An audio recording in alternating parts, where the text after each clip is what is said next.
할렐루야. 하나님은 어제나 오늘이나 동일하시고 또 우리가 그 주로 모시고 있는 예수 그리스도는 죽으신 분이 아니라 살아계신 분이십니다. 지금도 살아서 역사하시고 우리 삶 가운데 직접적으로 정말 관여하시고 나타나시고 역사하시는 그런 주님이십니다.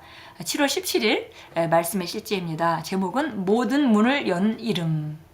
모든 문을 여는 이름. 놀라운 그 이름. 바로 예수 이름입니다. 요한일서 5장 13절 같이 읽겠습니다. 내가 하나님의 아들의 이름을 믿는 너희에게 이런 것들을 쓰면 너희에게 영생이 있음을 알게 함이며 또한 너희가 하나님의 아들의 이름을 믿도록 하려 함이라.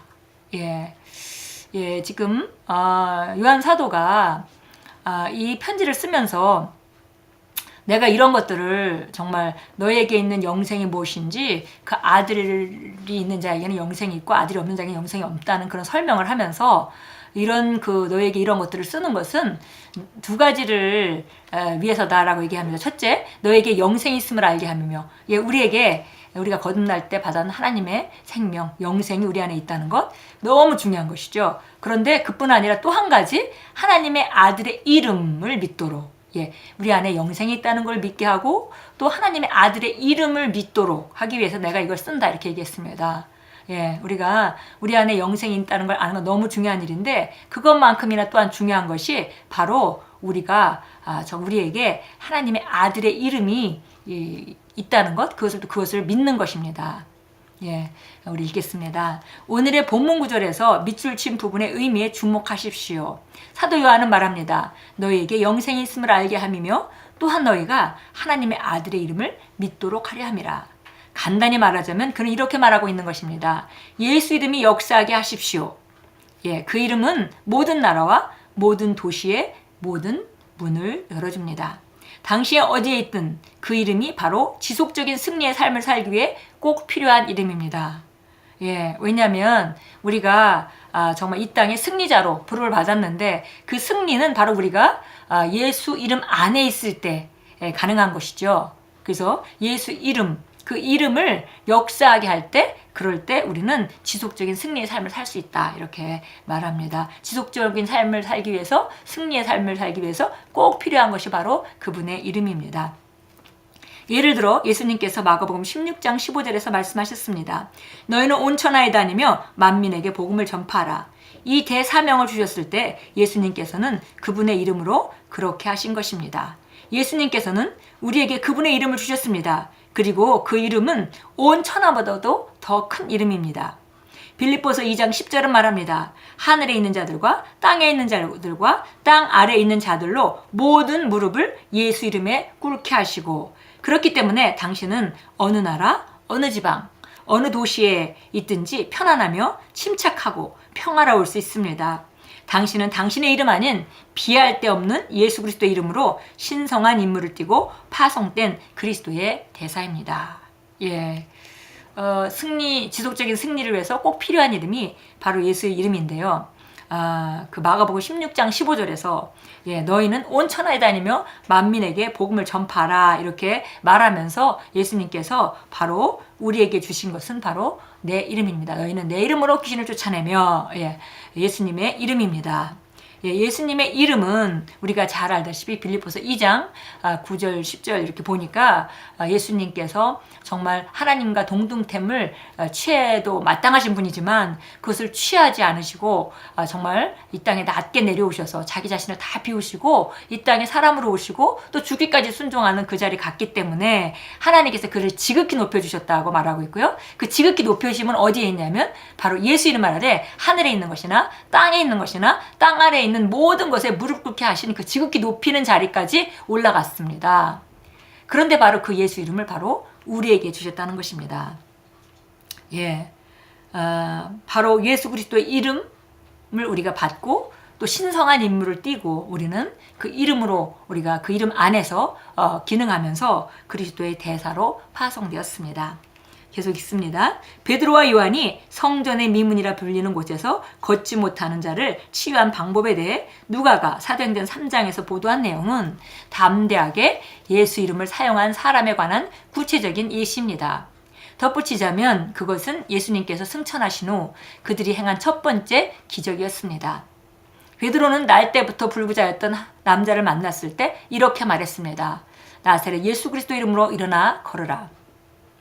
그 남자는 그 자신의 이름이나 그 육신의 아버지의 이름으로도 걸을 수 없었습니다. 그러나 그는 주 예수의 이름으로 걸을 수 있었습니다. 당신을 향해 닫혀있는 것처럼 보이는 분들이 있습니까? 예수 이름을 사용하십시오. 예, 오늘 정말 모든 문을 여는 그 이름, 예수 이름, 그 이름에는 모든 것이 복종합니다. 그것이 하늘에 있는 것이나 땅 아래에 있는 것이나 땅 위에 있는 것이나 말하자면 모든 실제하는 우리가 눈으로 보여지는 감각적인 영역에 있는 것들이나 아니면 영적인 영역에 있던 것들이나 그 이름에는 모두 다 무릎을 꿇습니다. 예, 그래서 여기 오늘 말씀합니다. 만약에 우리가 정말 닫혀있는 것 같은 보이는 문들이 있다면은 그 문을 여는 키는 바로 예수 이름을, 예수 이름이 있기 때문에 그 이름을 우리가 믿음으로 사용해서 여는데 바로 사용해라 그랬습니다. 예수 이름은 모든 이름을 능가하는 이름입니다. 많은 사람들의 삶에서 실패와 패배, 질병과 약함이 나타나는 이유는 그들이 예수 이름을 사용하는 것보다 그들 자신의 이름을 더 신뢰했기 때문입니다.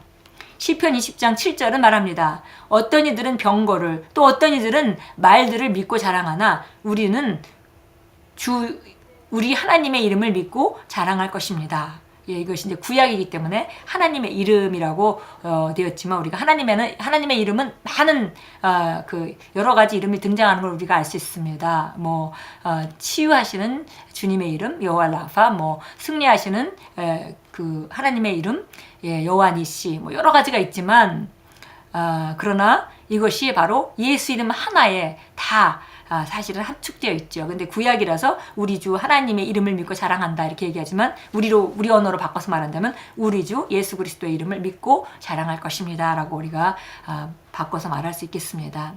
당신이 직면한 도전이 무엇이든지 상관없습니다. 재정이든 건강이든 예수 이름을 역사하게 하십시오. 몸에 통증이나 종양이 있다면 그 위에 손을 얹고 예수 이름으로 떠나라고 명령하십시오. 그러면 당신은 바로 결과를 얻게 될 것입니다. 예, 예수 이름에 놀라운 능력이 있습니다. 그리고 이 이름은 바로 이 이름 앞에는 모든 것이 무릎을 꿇습니다. 보이는 것이나 보이지 않는 것이나 실제 정말 감각적인 영역에 물질적인 영역에 존재하는 것이나 아니면 영적인 영역에 있는 귀신이나 모든 것들이 다 예수 이름으로 무릎 꿇게 되어 있습니다. 그래서 우리가 예수 이름으로 명할 때 귀신은 떠나가게 되는 것입니다.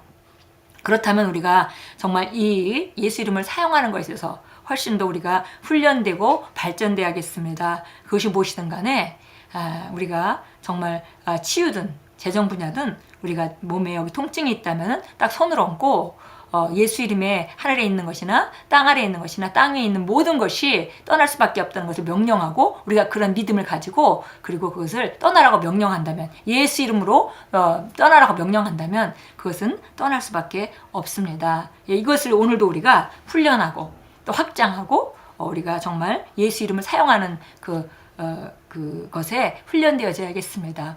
영적인 모든 것도 자연적인 모든 영역의 것들과 마찬가지로 훈련이 필요합니다. 자연적인 영역에 우리가 하다못해 기계를 하나 산다 하더라도 정말 스마트폰 하나를 산다 하더라도 그것을 어떻게 사용하는지 우리가 훈련되어지고 그것을 사용함에서 발전할 수 있습니다. 영적인 영역도 마찬가지입니다. 예수 이름을 사용함에 있어서도 우리가 구체적으로 계속 적용하고 사용하고 또 사용하면 사용할수록 거기에 능숙한 자가 될 것입니다. 의의 능숙한 자, 의의 말씀에 능숙한 자, 의인으로서 기능하는 데 능숙한 자, 우리가 예수 이름을 사용하는 것도 우리가 능숙해져야 될 분야입니다. 자, 우리 함께 참고 성경 보겠습니다. 사도행전 3장 16절입니다. 우리가 이미 잘 아는 성경 구절인데요. 사도행전 3장 16절입니다. 그 안진뱅이가 있었고 정말 그는 그 자리에 너무나 오랫동안 같은 상태에 머물러 있었습니다. 그런데 베드로와 요한이 그 앞을 지나가다가 예수 이름으로 그에게 명령했을 때 나사렛 예수 이름으로 일어나 걸으라 할 때 그가 일어나 걷게 되는 장면이 있었습니다. 16절 읽겠습니다. 그의 이름을 믿음으로 인하여 그 이름이 너희가 지금 보고 아는 이 사람을 강건케 하였느니라. 정녕 그를 통하여 나온 믿음이 이 사람을 너희 모든 사람 앞에서 온전하게 치유한 것이라. 그 이름을 믿는 것. 예, 그것으로 말미암아 일이 가능했다고 말합니다. 예, 그 이름을 아는 것으로만 가능한 것이 아니라 그 이름을 알고 믿는 것. 예, 그래서 예, 그 이름을 알고 믿기 때문에 그 이름을 사용한 것이죠. 그래서 그 이름의 효과가 있었습니다. 자, 요한복음 16장으로 가겠습니다. 요한복음 16장 23절입니다. 참 너무 놀라운 정말 이 성경 구절 하나를 우리가 정말 온전히 안다면 우리 삶은 정말 너무나 달라지게 될 것입니다. 예, 우리가 지금 그곳에 발전하고 있는데요. 16장 23절 그날에는 너희가 아무것도 나에게 묻지 아니하리라. 여기서 그날은 예수님께서 십자가에 죽으시고 부활하시는 그 후 우리가 구원받는 그날을 말합니다. 너희가 아무것도 내게 묻지 아니하리라. 진실로 내가 너에게 말하노니 너희가 아버지께 내 이름으로 구하는 것은 무엇이나 너에게 주리라. 여기 나에게 묻지 아니하리라는 나에게 요청하지 아니하리라 라고 우리가 바꿔서 읽으면 더 정확하겠습니다. 그날에는 너희가 나에게 아무것도 요청할 필요가 없다. 진실로 내가 너희에게 말하노니 너희가 아버지께 직접 내 이름 안에서 구하라 그랬습니다. 그러면 무엇이나 주실 것이다. 예, 그 전에 그 예수님이 이렇게 죽으시고 부활하시기 전에 제자들과 함께 있을 때는 제자들이 하나님께 모두 필요한 것들을 어떤 것이든 예수님께 가서 구해야 했습니다. 그런데 이제 그날이 되면 너희가 구원받는 그날이 되면 나한테 요청할 필요가 없다. 너희가 직접 아버지께 내 이름 안에서 구하면은 무엇이나 구하는 것은 무엇이나 너희에게 주실 것이라. 무엇이나 우리가 예수 이름 안에서 구할 수 있고 믿음으로 구한다면 받게 됩니다. 자, 빌립보서 2장 10절 말씀 한번 보도록 합니다. 우리가 잘 아는 예수님이 순종으로 말미암아 그 얻어진 권세, 그 이름의 권세, 그 이름의 권세가 바로 사실은 예수님께서 그 모든 것을 그 권세의 자리를 차지한 한 것은 예수님 자신을 위해서가 아니라 우리를 위해서인 거죠. 왜냐하면 그 이름을 주시려고. 그러니까 우리는 그 이름을 받았고 우리는 그 이름을 활용할 수 있습니다. 2장 10절입니다. 하늘에 있는 것이나 땅 위에 있는 것이나 땅 아래에 있는 것이나 모든 무릎을 예수 이름에 꿇게 하시고 한마디로 얘기하면 모든 영적인 것들이나 모든 물질적인 영역이 존재하는 것들이나 예수 이름 아래 무릎을 꿇게 되어 있습니다. 예수님 이름 앞에는 순종할 수밖에 없습니다. 예수 이름으로 선포되는 것에는 그대로 움직일 수밖에 없습니다. 자, 오늘 기도문 같이 읽습니다. 사랑하는 아버지, 예수 이름 아래 권능을 부여하시고 또 사단과 약함과 질병과 삶의 모든 역경에 맞서 그 이름을 사용할 권세를 제게 주시니 감사합니다. 예수 이름의 능력으로 저는 아버지께서 저를 위해 예비하신 더 높은 영광의 삶을 살아갈 것을 선포합니다. 예수 이름으로 기도합니다. 아멘. 예수님께서 정말 모든 권세를 예수 이름 안에 넣어주시고 그 다음에 그 이름을 바로 우리에게 주셨습니다. 오늘도 삶의 현장에서 하나님의 뜻과 일치하지 않는 것들에 대해서 우리가 예수 이름으로 명해서 그것을 변화시킬 수 있는 능력이 또 권세가 우리에게 있습니다. 오늘도 그 이름을 사용하는 것에 있어서 발전하시고 또 적용하심으로 훈련하셔서 더 큰 정말 권세로 기능하는 그런 축복된 하루로 만들어 가십시오.